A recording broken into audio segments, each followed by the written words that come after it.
The Harper home stood proudly on one of Crestwood's most admired streets, its pristine white walls and neatly trimmed hedges reflecting a life of order and success. Daniel Harper was known as the man who had everything. A thriving business, expensive suits, and an easy charm that drew people to him. Claire, his wife of 12 years, had mastered the art of appearing equally accomplished. She hosted tasteful parties, greeted neighbors with perfect smiles, and kept their home looking like something out of a lifestyle magazine. To outsiders, they were the embodiment of stability and wealth. Inside, however, the air was heavy with unspoken tension. Their conversations had grown colder over the years, their affection replaced by a quiet, constant strain. Claire often felt like a silent guest in her own marriage, reduced to a decorative presence in Daniel's meticulously curated life. It began subtly. Her noticing the way Daniel's eyes lingered on his phone during dinners, the hours he spent away from home, and the rare moments when he seemed to genuinely notice her.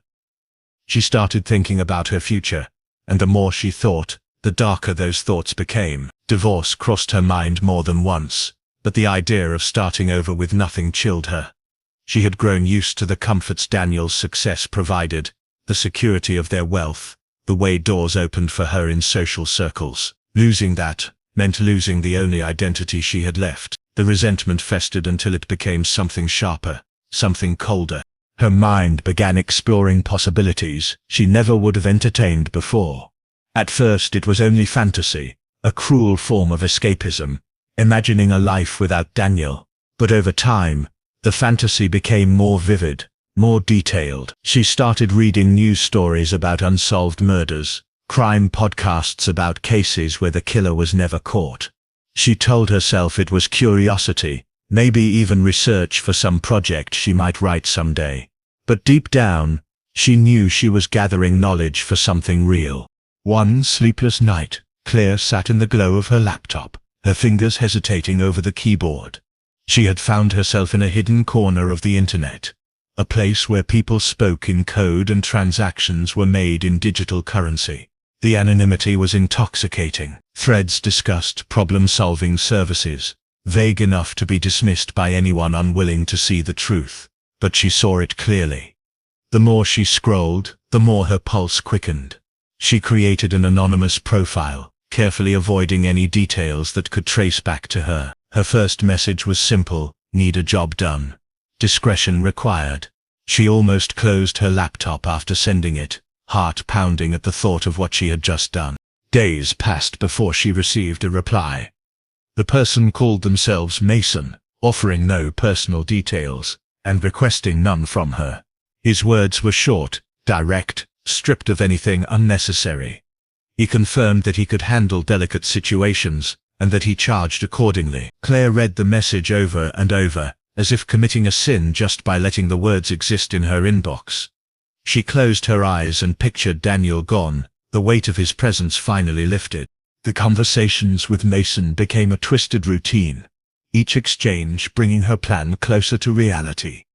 She fed him scraps of information, a description of Daniel's car, the layout of the house, the times he was usually alone. Mason responded with precision, mapping out the steps as though he were discussing nothing more serious than a home repair. There was no emotion in his words, only a sterile efficiency that made it easier for Claire to pretend this was all just a transaction, like hiring a contractor. Her paranoia grew alongside her anticipation. She started watching Daniel more closely, studying his movements as if seeing him for the first time. Every flaw, every arrogant smirk, every dismissive remark became fuel for her resolve. She convinced herself she was the victim, that she deserved freedom no matter the cost. Her mind was a courtroom in which she was both the prosecutor and the judge, and Daniel was already sentenced. By the end of the month, the arrangement was set. Mason would come on a night when Daniel was alone in the house, using the spare key Claire had hidden in a potted plant on the porch. She wired half the payment in cryptocurrency, the numbers disappearing from her account like a secret swallowed by the dark. She didn't think about what would happen afterward, not really. She told herself she would grieve publicly, sell the house, and start fresh somewhere far away. It was all so clear in her head, clean, final, irreversible. As she sat by the window that night, watching the empty street, a strange calm settled over her. She had crossed a line she could never uncross, but instead of fear, she felt a dangerous kind of peace. The life she had built with Daniel was ending, and in her mind, it was not a loss, but a liberation. The rain tapped lightly against the glass, each drop marking the slow countdown to the night she thought would set her free. The rain had stopped by the time Mason moved into position. The street outside the Harper home was still and empty, the glow of the streetlights catching small puddles along the curb. He had studied the layout carefully, memorizing the details Claire had given him. The spare key waited exactly where she said it would be, tucked deep inside the soil of the porch plant. Inside, the house was dark, except for the soft glow of a lamp in the living room. Daniel was home, likely settling in for the night. Mason's movements were slow and deliberate, his footsteps silent against the wet concrete. He slipped the key into the lock and eased the door open, the faint click lost in the hum of the refrigerator from the kitchen. Claire had made sure the timing was perfect. She was at a friend's house for the evening, a carefully crafted alibi that would place her far from the scene. Earlier in the day, she had texted Daniel about possibly going to bed early, planting the idea that he should stay in and relax. Everything had been shaped to make him an easy target, unguarded, distracted, and alone. Mason stepped through the threshold, his eyes adjusting quickly to the dim interior. The living room smelled faintly of coffee and wood polish, the familiar scent of a lived-in home. It was a quiet that most would find comforting, but in this moment, it felt like the air was holding its breath. Daniel sat on the couch, the television flickering silently in front of him. A book lay open in his lap, his head tilting slightly toward the sound of movement in the hallway. He didn't even have time to stand. Mason raised his weapon, a black, unmarked pistol, and in a single motion, the silence was broken by a sharp crack that echoed off the walls. Daniel's body jerked, the book slipping from his hands as he collapsed onto the carpet. The light from the lamp caught the side of his face, his eyes fixed and empty. A thin, dark pool began to spread from beneath him, staining the beige fibers.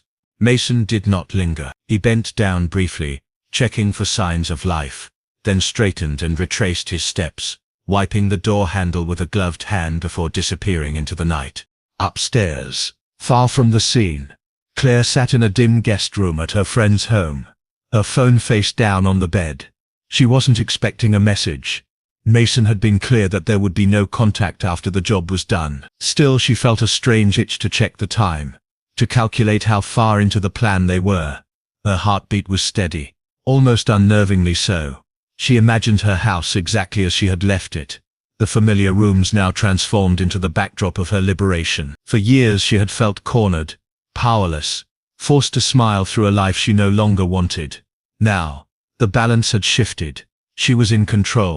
At the Harper home, the air grew heavy in the silence that followed.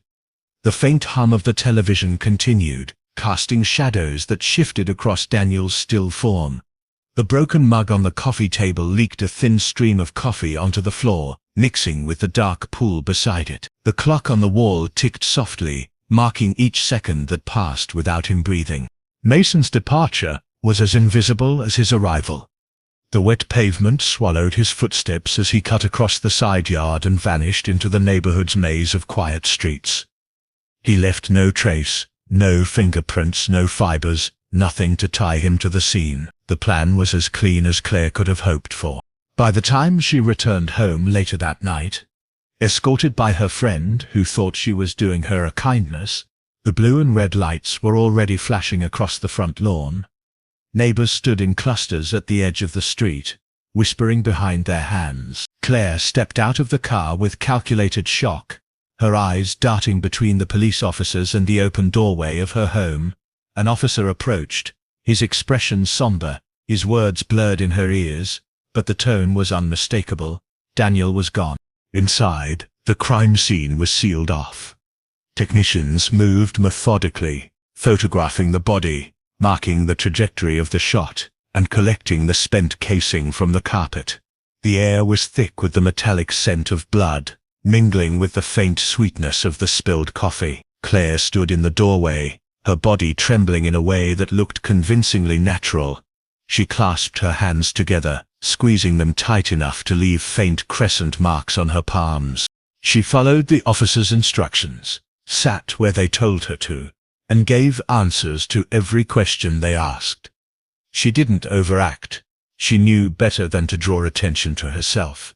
Her grief looked real, because in a way it was, not for Daniel, but for the life she was shedding. The weight of years of quiet resentment seemed to lift with each passing minute. Her performance was flawless, and in her mind, the most dangerous part was already behind her. What she didn't know was that the most dangerous part had only just begun. The Harper house became the center of the neighborhood's unease in the days that followed. Police tape stretched across the front door, and officers came and went at all hours, their presence a constant reminder of the violence that had taken place. Claire played her role to perfection. The grieving widow whose life had been shattered without warning. She wore muted colors, kept her voice low, and let her eyes redden naturally from sleepless nights. She accepted casseroles and sympathy cards from neighbors with a polite gratitude, making sure to hold each gaze just long enough to convey vulnerability. Every movement was deliberate, every tear placed where it would be most convincing. The police questioned her again and again, but she always had the same answers. She had been at her friend's house. She had no enemies. She had no idea who would want to hurt Daniel. She knew the alibi would hold. Her friend could vouch for her, the timing was airtight. And Mason had vanished as planned.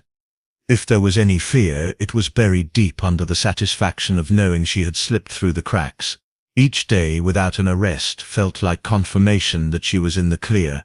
But the house itself seemed different now. Even after the investigators removed the tape, it didn't feel like hers anymore. The living room, once the place where she had planned the rest of her life, now held an invisible weight. She avoided looking at the spot on the carpet where Daniel had fallen, though it had been scrubbed clean. Small details began to unsettle her in ways she couldn't explain. The wall clock in the living room had stopped the night of the killing, frozen at a time she didn't remember noticing. The repairman said it was just a mechanical failure, but the sight of it sent a chill through her. Other things were harder to dismiss. A faint scuff mark appeared near the back door, just beyond the reach of the rug. She told herself it must have been left by a police officer during the investigation, yet she found herself staring at it late at night, tracing its curve in her mind. Daniel's wedding band, removed by the coroner, had been placed in an evidence bag and returned to her along with his personal effects. But when she opened the envelope, the small diamond in the band was missing. The police hadn't mentioned it, and she decided not to ask. Still, she kept the envelope tucked away, unable to bring herself to touch the ring. The neighborhood's shock began to fade, but their eyes still lingered on her whenever she stepped outside. She caught snippets of conversation when she walked past, a tone of pity in some voices, curiosity in others. She wondered if they suspected more than they let on. She wondered if anyone had noticed the way she carried herself now, not weighed down by grief, but somehow lighter. At night, the house grew impossibly quiet. Claire had never liked complete silence, but now it seemed to press against her, making her ears strain for the faintest sound.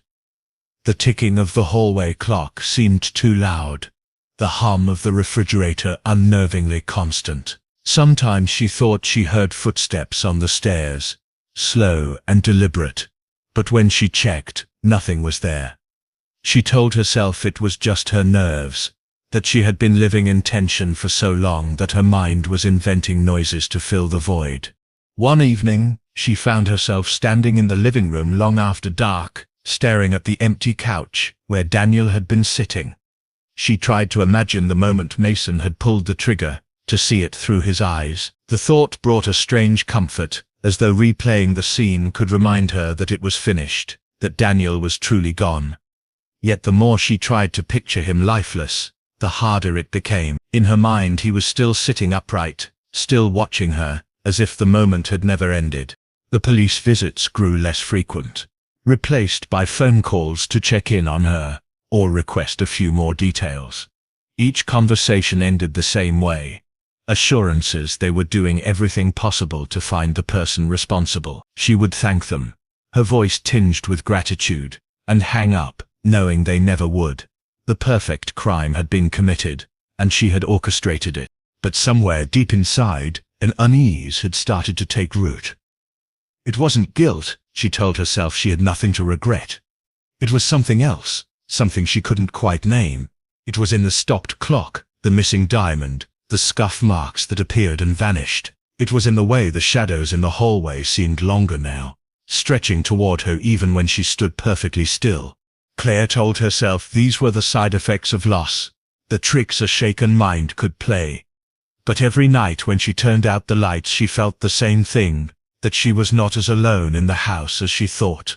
The day of the funeral dawned cold and bright, a contrast that made the event feel even more surreal. Claire dressed carefully, selecting a black dress that was elegant but understated, pairing it with a thin veil that softened her face. Every choice was calculated to present her as a woman holding herself together in the face of devastation. The service was held at a modest chapel, the air heavy with the scent of flowers and the low murmur of voices. Friends, business associates and neighbors filled the pews, some dabbing at their eyes, others whispering about the suddenness of Daniel's death. Claire moved among them like a shadow, accepting condolences with a gentle nod, her voice barely above a whisper when she thanked them for coming. The coffin sat at the front, polished wood, reflecting the soft light from the stained glass windows. A framed photograph of Daniel rested beside it, capturing him in a moment of quiet confidence. Claire kept her eyes on the picture rather than the casket, finding it easier to focus on the image of him frozen in time than to think about what lay inside. Speeches were made, music played, and the ritual of farewell moved forward, with a slow, solemn rhythm. When the service ended, the mourners followed the coffin outside to the waiting hearse. The burial was quiet. The only sound the crunch of shoes on gravel and the low thud of earth as it was shoveled into the grave. Claire stood at the edge, her hands folded neatly, her expression composed. She lowered her gaze when the first clump of soil hit the lid, the sound deep and final. In her mind she rehearsed the next steps of her life. Selling the house, moving somewhere new, starting over without the constant presence of Daniel. She was certain no one suspected her. She had played her part flawlessly. That night, the house felt unusually still, as if the air itself had settled into a deeper silence. The funeral had been exhausting, and she was ready to let the day end. She poured herself a glass of wine and sat in the living room, the soft glow of a single lamp casting shadows along the walls. Outside, the wind moved through the trees, the occasional branch tapping lightly against the window. She thought about the moment the coffin had disappeared into the earth, and felt a strange sense of satisfaction. The chapter of her life with Daniel was closed. Then came the sound. Faint at first, so subtle she thought it might be part of the wind, but it grew clearer, slow, deliberate footsteps in the hallway. She froze, her wineglass hovering just above the table. The rhythm of the steps was steady, heavy enough to rattle the quiet in the room. Her mind raced for explanations. Perhaps something had shifted in the house. Perhaps her imagination was conjuring noises from the day's stress. But the sound didn't stop. The shadow appeared next, stretching long across the wall from the hallway's darkness into the living room. Broad shoulders, the outline of a tall figure, each step bringing it closer. Claire's breath caught in her throat, her body rigid in the chair. When the figure emerged into the light, her heart slammed against her ribs. It was Daniel.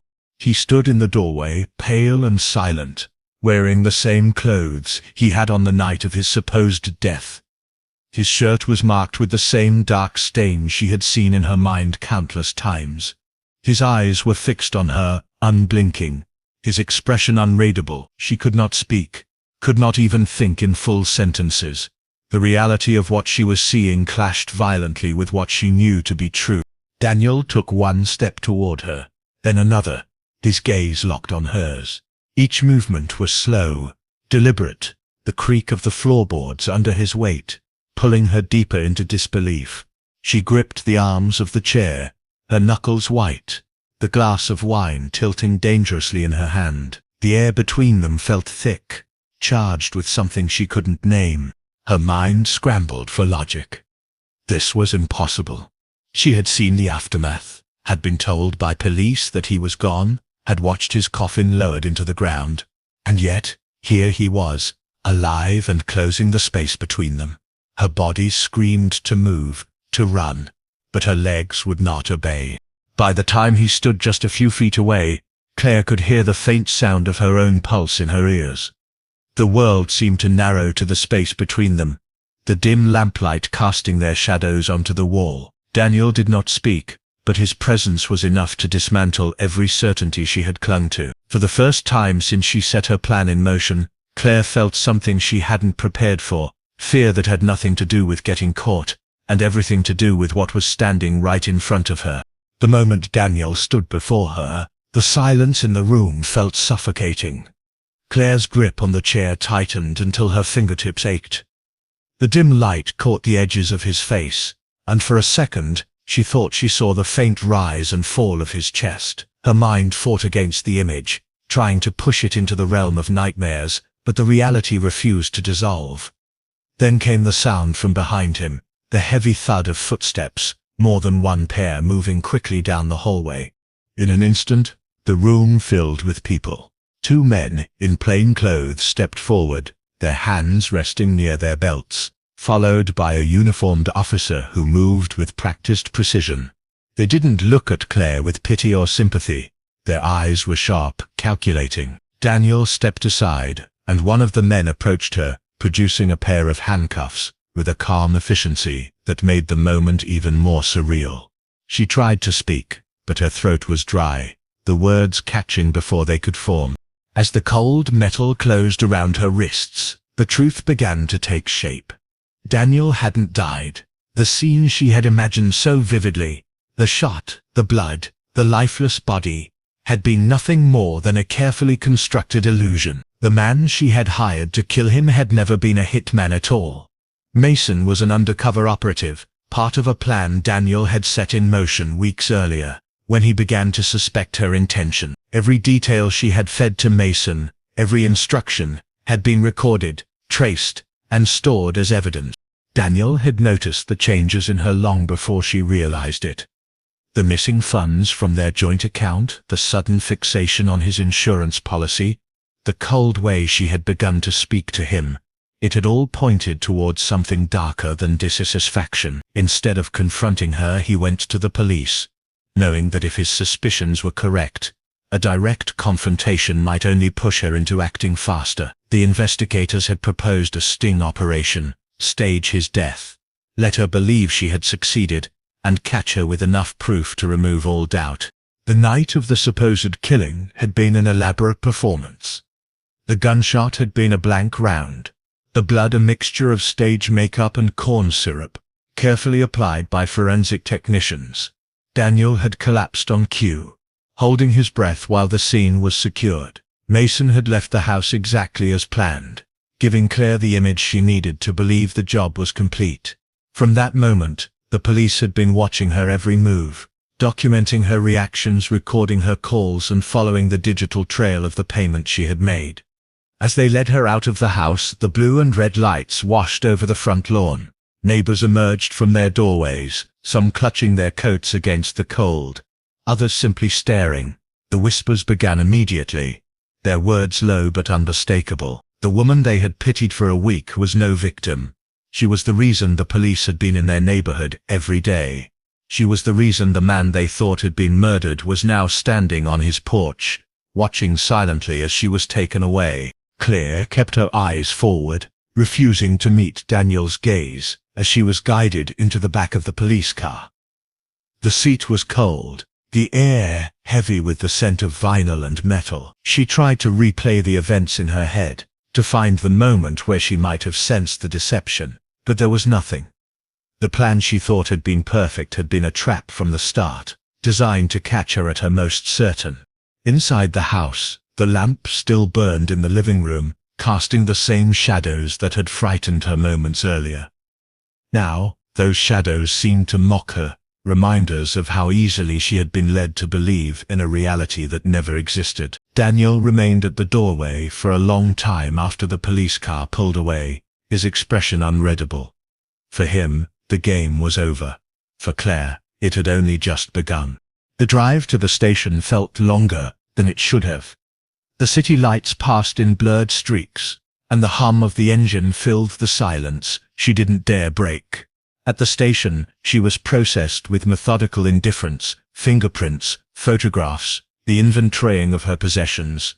Each step brought her closer to the truth she could no longer deny. She hadn't been in control, not for a single moment. By the time she was led to a small, windowless cell, the adrenaline that had fueled her for weeks was gone, leaving only a hollow ache. The perfect life she had fought to preserve was over, dismantled by the very man she had tried to erase. Somewhere beyond the concrete walls, Daniel would return to his house, reclaim his life, and tell his story to anyone who asked. She would remain here, her own story reduced to a cautionary tale about greed, betrayal, and the illusion of control. And in the quiet of that cell, she finally understood the most painful part, that she hadn't just lost to him. She had never even been playing the same game.